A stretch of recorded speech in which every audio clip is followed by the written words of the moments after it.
नमस्कार दोस्तों बड़ी आंत के कैंसर को कॉलन कैंसर भी कहा जाता है और कॉलन आपकी पाचन प्रणाली का सबसे आखिरी हिस्सा है। बड़ी आंत ट्यूब की तरह दिखने वाला शरीर का अंदरूनी अंग होता है जो कि पाचन प्रणाली के अंत में स्थित है। जब भोजन पेट और छोटी आंत से निकल जाता है तो उसमें से कुछ पोषक तत्व निकालना बड़ी आंत का काम होता है और उसके बाद ये अपशिष्ट भोजन को मलाशय में भेज देती है जहाँ से उसे शरीर से बाहर निकाल दिया जाता है। दोस्तों, आंत के कैंसर के ज़्यादातर मामलों में ये बिना कैंसर वाली छोटी सी गांठ के रूप में विकसित होता है जिसे कि पॉलिप भी कहा जाता है और समय के साथ साथ इनमें से कुछ पॉलिप बड़े हो जाते हैं और कॉलन कैंसर के रूप में विकसित हो जाते हैं। कॉलन कैंसर के लक्षणों में दस्त, कब्ज, मल त्याग करने की प्रक्रिया और समय में बदलाव, मल में बदलाव और मल में खून आना वगैरह शामिल है। कॉलन कैंसर का परीक्षण करने के लिए डॉक्टर आपके स्वास्थ्य संबंधी पिछली जानकारी के बारे में पूछते हैं और आपका शारीरिक परीक्षण भी करते हैं। इसके अलावा यदि आपके परिवार में पहले किसी को कॉलन कैंसर संबंधी समस्या हो चुकी है तो डॉक्टर परीक्षण के दौरान इस बारे में भी पूछ सकते हैं। डॉक्टर परीक्षण के दौरान कुछ टेस्ट करवाने की सलाह भी दे सकते हैं जैसे कि सीटी स्कैन, कोलोनोस्कोपी और बायोप्सी टेस्ट वगैरह। कॉलन कैंसर की जांच में अक्सर पॉलिप की पहचान उनके विकसित होकर कैंसर में बदलने से पहले ही कर ली जाती है। कॉलन कैंसर से बचाव करने के लिए डॉक्टर परीक्षण के दौरान पाए गए पॉलिप को हटा देते हैं और इसके अलावा जीवन शैली में कुछ बदलाव करना भी महत्वपूर्ण होता है। आंत के कैंसर का इलाज करने के लिए radiation therapy, chemotherapy, targeted therapy और ऑपरेशन वगैरह किए जा सकते हैं। कैंसर की स्टेज के अनुसार ही उसके लिए उचित इलाज और कैंसर से होने वाली संभावित जटिलताओं को निर्धारित किया जाता है। शरीर का वजन घटना जिसके कारण का पता ना हो वो कॉलन कैंसर की मुख्य जटिलताओं में से एक हो सकता है। तो दोस्तों, सबसे पहले तो हम यही जानेंगे कि कॉलन कैंसर के चरण या स्टेजेस कितने होते हैं। तो आंत के कैंसर को मुख्य रूप से 5 चरणों में विभाजित किया जाता है। सबसे पहला चरण है स्टेज 0। ये कैंसर का सबसे शुरुआती चरण होता है जो कि आंत की सबसे अंदरूनी परत में शुरू होता है। स्टेज 1 की बात करें तो इस चरण में कैंसर जो है वो कॉलन की अंदरूनी परत में विकसित होने लग जाता है। स्टेज 2 में इस स्टेज में कैंसर कॉलन की परत की मांसपेशियों तक फैल जाता है। स्टेज 3 में जब कैंसर कॉलन से लिम्फ नोड तक फैल जाता है तो ये कॉलन कैंसर का तीसरा चरण होता है। और बात की जाए स्टेज 4 की तो कॉलन कैंसर के इस चरण में कैंसर शरीर के अन्य अंगों तक भी फैल जाता है।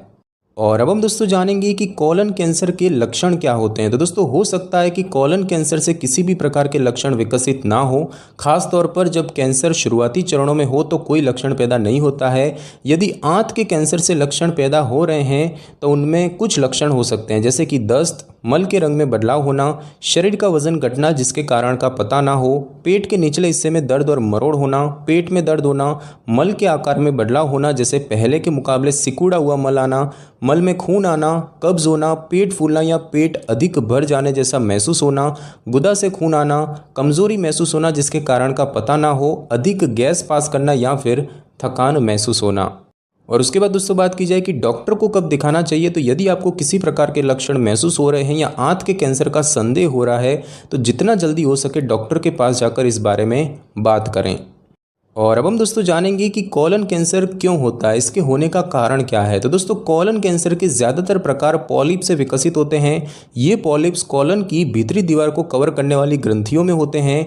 पॉलिप्स में सामान्य और असामान्य दिखने वाली दोनों कोशिकाएं शामिल होती है और समय के साथ साथ इन सामान्य पॉलिप्स का आकार बढ़ने लग जाता है और अंत में ये पूरी तरह से कैंसर के रूप में बदल जाते हैं। और उसके बाद दोस्तों बात की जाए कि कॉलन कैंसर का खतरा कब बढ़ता है। तो जिन लोगों को कुछ विशेष प्रकार की आनुवंशिक असामान्यताएं हैं उनमें कॉलन कैंसर के जोखिम सामान्य से अधिक हो सकते हैं।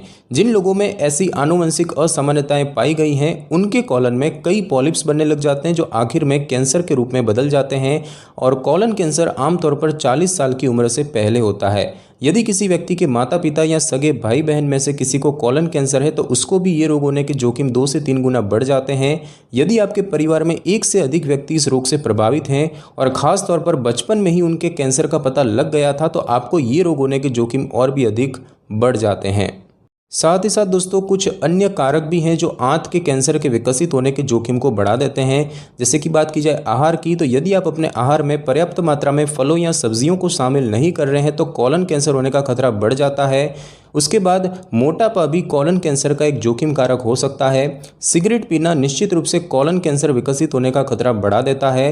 अत्यधिक मात्रा में शराब पीना भी कॉलन कैंसर का एक जोखिम कारक है। जो लोग टाइप 2 डायबिटीज से ग्रस्त हैं उनमें आंत का कैंसर विकसित होने का खतरा बढ़ जाता है, और जिन लोगों की दिनचर्या अधिक एक्टिव नहीं है तो उनको भी कॉलन कैंसर हो सकता है। इसके अलावा उन लोगों को भी कॉलन कैंसर होने के काफ़ी जोखिम होते हैं जिनको कुछ रोगों से ग्रस्त हैं, जैसे कि अल्सरेटिव कोलाइटिस, क्रॉन रोग, ब्रेस्ट कैंसर, गर्भाशय का कैंसर या फिर ओवेरियन कैंसर। और अब हम दोस्तों जानेंगे कि कॉलन कैंसर की रोकथाम कैसे करें, यानी कि इससे कैसे बचें। तो दोस्तों कॉलन कैंसर की पूरी तरह से रोकथाम करना संभव नहीं है, हालांकि कुछ स्टेप लेकर कॉलन कैंसर विकसित होने के जोखिम को कम किया जा सकता है, जैसे कि नियमित रूप से जांच करवाते रहें। कॉलन कैंसर का जितनी जल्दी पता लगाया जाता है उसका इलाज उतने ही सुरक्षित और अच्छे तरीके से किया जा सकता है।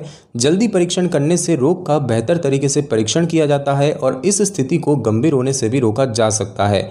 जिन लोगों के परिवार में अन्य किसी व्यक्ति को कॉलन कैंसर है तो उसके लिए भी कॉलन कैंसर होने के जोखिम बढ़ जाते हैं, और ऐसी स्थिति में लोगों को नियमित रूप से जांच करवाते रहना चाहिए। साथ ही साथ पर्याप्त मात्रा में पानी पिएं। कैंसर के इलाज के दौरान पर्याप्त मात्रा में पानी पीना चाहिए ताकि शरीर में पानी की कमी ना हो पाए, और एक दिन में कम से कम 8 गिलास पानी पीना चाहिए। साथ ही साथ दोस्तों कैफ़ीन कम करें। अत्यधिक मात्रा में चाय या कॉफ़ी ना पिएं क्योंकि इनमें कैफ़ीन होता है और अत्यधिक कैफ़ीन पीने से शरीर में पानी की कमी हो सकती है। साथ ही साथ कैल्शियम और विटामिन डी लें। अपने आहार में ऐसे खाद्य पदार्थ शामिल करें जिनमें खूब मात्रा में कैल्शियम और विटामिन डी पाया जाता है, और ये पोषक तत्वों वाले पदार्थ आंत में कैंसर के जोखिम को कम कर देते हैं। साथ ही साथ मीठे पदार्थ कम करें। अधिक मीठे खाद्य पदार्थ जैसे कि मिठाई वगैरह कम खाएं। ऐसे खाद्य पदार्थ कम मात्रा में पोषक तत्व प्रदान कर पाते हैं, और यही खाद्य पदार्थ होते हैं जो कि ऐसे खाद्य पदार्थों की जगह ले लेते हैं जो आपके स्वास्थ्य के लिए बेहतर हैं। साथ ही साथ धूम्रपान छोड़ दें। धूम्रपान करना कैंसर का एक मुख्य कारण होता है। जो लोग धूम्रपान करते हैं उनको मुंह का कैंसर, लंग कैंसर और कॉलन कैंसर वगैरह होने के जोखिम अत्यधिक बढ़ जाते हैं। साथ ही साथ शराब छोड़ दें। शराब पीने से भी कॉलन कैंसर होने के जोखिम अत्यधिक बढ़ जाते हैं, इसीलिए शराब का सेवन नहीं करना चाहिए, और शरीर का स्वस्थ वजन बनाए रखें। मोटापा कई प्रकार के कैंसर विकसित होने के जोखिम को बढ़ा देता है। आंत का कैंसर होने का खतरा कम करने के लिए आपको अपने शरीर का स्वस्थ वजन बनाकर रखना चाहिए, या यदि आपका वजन अधिक है तो वजन कम करना चाहिए। बात की जाए कि क्या खाना चाहिए, तो फाइबर से उच्च आहार खाना काफ़ी फायदेमंद हो सकता है, जैसे कि मटर, बीन्स, गाजर और साबुत अनाज। और बात की जाए क्या नहीं खाना चाहिए, तो कुछ ऐसे खाद्य पदार्थ भी है जिनको खाने से आंतों में सूजन और लालिमा बढ़ जाती है, जैसे कि प्रोसेस्ड मीट यानी कि बाहर पका हुआ डिब्बाबंद मांस, रेड मीट और सूअर का मांस। और अब हम दोस्तों जानेंगे कि कॉलन कैंसर का निदान कैसे किया जाता है। तो दोस्तों परीक्षण के दौरान डॉक्टर आपके लक्षणों की जांच करते हैं और ऐसे लक्षणों का पता लगाते हैं जो कॉलन कैंसर का संकेत दे रहे हैं, जैसे कि मल में खून आना या अनियमित रूप से मल आना वगैरह। इसके साथ साथ डॉक्टर मरीज में आंत के कैंसर के जोखिम कारकों का भी पता लगाते हैं, और लक्षण वगैरह की जाँच करने के बाद डॉक्टर मरीज का शारीरिक परीक्षण भी करते हैं। डॉक्टर कुछ डिजिटल परीक्षण भी कर सकते हैं जिसमें दस्ताने और लुब्रिकेशन वगैरह का इस्तेमाल किया जाता है, और इस टेस्ट के दौरान डॉक्टर मलाशय में उंगली डालकर गांठ वगैरह की जांच करते हैं। इसके अलावा मल में खून की जांच करने के लिए स्टूल टेस्ट भी किया जा सकता है। कॉलन कैंसर की जांच करने के लिए कुछ प्रकार के खून टेस्ट भी किए जा सकते हैं, जैसे कि बात की जाए सीबीसी यानी कि कंप्लीट ब्लड काउंट, जिसकी मदद से एनीमिया की जांच की जाती है। साथ ही साथ liver function test, CT scan या एमआरआई स्कैन, इनके द्वारा पेट, पेड़ू या छाती की जांच की जाती है और कैंसर की स्टेज का पता लगाया जाता है। साथ ही साथ दोस्तों पीईटी स्कैन का भी उपयोग किया जा सकता है। कॉलोनोस्कोपी की जा सकती है, जिसमें एक पतली और लचीली ट्यूब को गुदा के माध्यम से कॉलन तक पहुंचाया जाता है, और इस ट्यूब के सिरे पर एक कैमरा लगा होता है जिसकी मदद से कॉलन के अंदर की तस्वीरों को स्क्रीन पर देखा जाता है। ट्यूमर का पता लगाने के लिए ब्लड टेस्ट जैसे कि कार्सिनो एम्ब्रियोनिक एंटीजन यानी कि CEA टेस्ट किया जा सकता है, और इसको इलाज के दौरान और बाद में भी किया जा सकता है। और यदि परीक्षण के दौरान आंत का कैंसर पाया गया है तो अतिरिक्त टेस्ट भी किए जा सकते हैं, जिनकी मदद से पता लगाया जाता है कि कैंसर कहीं अन्य अंगों में तो नहीं फैल रहा। और अब हम दोस्तों जानेंगे कि कॉलन कैंसर का इलाज कैसे किया जाता है। तो दोस्तों आंत के कैंसर का इलाज कई प्रकार से किया जा सकता है। कैंसर की स्टेज के अनुसार ही डॉक्टर उचित इलाज का चुनाव करते हैं। आंत के कैंसर का इलाज करने के मुख्य 3 विकल्प हैं, जैसे कि सर्जरी, कीमोथेरेपी और रेडिएशन थेरेपी। कॉलन कैंसर के इलाज में कैंसर से प्रभावित हिस्से को निकाल दिया जाता है और दर्दनाक लक्षणों में सुधार किया जाता है। सबसे पहले बात की जाए ऑपरेशन की, तो कॉलन कैंसर के ज़्यादातर मामलों का इलाज इसकी मदद से किया जाता है। ट्यूमर को पूरी तरह से निकालने से आंत के कैंसर का पूरी तरह से इलाज करने की संभावनाएं अत्यधिक बढ़ जाती हैं। सर्जरी के दौरान आमतौर पर कॉलन के सिर्फ उसी हिस्से को निकालना पड़ता है जिसमें ट्यूमर हो गया है। ऑपरेशन के दौरान सर्जरी करने वाले डॉक्टर यानी कि सर्जन मरीज के पेट में एक लंबा चीरा लगाने के बजाय कई छोटे छोटे चीरे लगाते हैं और इस तकनीक को लेप्रोस्कोपी कहा जाता है। और इस तकनीक में दर्द कम होता है और इससे होने वाले घाव जल्दी ठीक हो जाते हैं। उसके बाद दोस्तों बात की जाए कीमोथेरेपी की, तो कीमोथेरेपी दवाएं कैंसर कोशिकाओं को नष्ट कर देती हैं या फिर उन्हें शरीर के अन्य हिस्सों में फैलने से रोक देती है। ये दवाएं टैबलेट के रूप में भी दी जा सकती है या नसों द्वारा यानी कि इंट्रावेनस से भी शरीर में पहुंचाई जाती है। ये दवाएं ट्यूमर के पास की रक्त वाहिकाओं में भी दी जा सकती है और ये कई प्रकार की दवाएं होती है जिनमें से कुछ एक साथ मिलाकर अच्छे से काम कर पाती है और इसीलिए आपको एक समय पर 2 या उससे अधिक दवाएं लेनी पड़ सकती है और इन दवाओं से लगातार 2 से 4 हफ्तों तक इलाज चलता है और फिर उसको कुछ समय के लिए बंद कर दिया जाता है। कीमोथेरेपी को ऑपरेशन होने के बाद भी किया जा सकता है ताकि ऑपरेशन के दौरान बच निकली कैंसर कोशिकाओं को नष्ट किया जा सके और कुछ मामलों में कीमोथेरेपी को ऑपरेशन से पहले भी किया जा सकता है क्योंकि ये दवाएं ट्यूमर के आकार को छोटा बना देती है जिससे ऑपरेशन के दौरान उसको निकालने में दिक्कत नहीं होती। और उसके बाद दोस्तों बात की जाए रेडिएशन थेरेपी की, तो रेडिएशन थेरेपी में एक एनर्जी की शक्तिशाली किरणों का उपयोग किया जाता है जो कैंसर कोशिकाओं को नष्ट कर देती है और ये एक्सरे में इस्तेमाल की जाने वाली किरणों के जैसी ही होती है। रेडिएशन थेरेपी को ऑपरेशन से पहले और बाद में किया जा सकता है। रेडिएशन थेरेपी को ऑपरेशन से पहले ट्यूमर के आकार को छोटा करने के लिए और ऑपरेशन के बाद कैंसर को फिर से होने से रोकने के लिए किया जाता है। और उसके बाद दोस्तों बात की जाए टारगेटेड ट्रीटमेंट की, तो ये दवाएं कोशिकाओं में हुए बदलावों का इलाज करती है।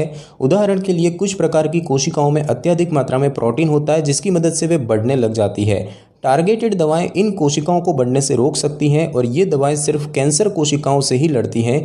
कीमोथेरेपी के मुकाबले इसके साइड इफ़ेक्ट कम हो सकते हैं। और अब हम दोस्तों जानेंगे कि आंत के कैंसर से क्या क्या समस्याएं या जटिलताएं हो सकती हैं। तो दोस्तों यदि कॉलन कैंसर का जल्द ही पता लगा लिया जाता है तो इसका सफलतापूर्वक इलाज किया जा सकता है। ज़्यादातर लोग आंत के कैंसर का समय पर पता लग जाने के लगभग 5 सालों तक एक स्वस्थ जीवन जीते हैं। यदि इस समय के बीच में उन्हें फिर से कैंसर ना हो तो आंत में कैंसर के इलाज को सफल मान लिया जाता है और ऐसा खासतौर पर तब माना जाता है जब मरीज़ का कैंसर पहले 3 चरणों में हो। दोस्तों आंत के कैंसर से कुछ अन्य जटिलताएं भी हो सकती है जैसे कि कॉलन में ब्लॉकेज होना जिससे आंतों में रुकावट हो जाती है, आंत में फिर से कैंसर हो जाना, शरीर के अन्य अंगों में कैंसर फैल जाना जिसे कि हम मेटास्टेसिस कहते हैं और कॉलन के किसी अन्य हिस्से में कैंसर विकसित हो जाना। तो दोस्तों आज की इस वीडियो में बस इतना ही। अगर आपको मेरी ये वीडियो और जानकारी अच्छी लगी हो तो वीडियो को लाइक और शेयर कर दीजिए और कमेंट करना बिल्कुल भी ना भूलें। और अगर आप हमारी चैनल पे नए हैं तो चैनल को कर लें सब्सक्राइब और बेल आइकन के बटन को ज़रूर क्लिक कर लें ताकि मेरी नई वीडियो की नोटिफिकेशन सबसे पहले आपको मिल सके। Thanks for your time.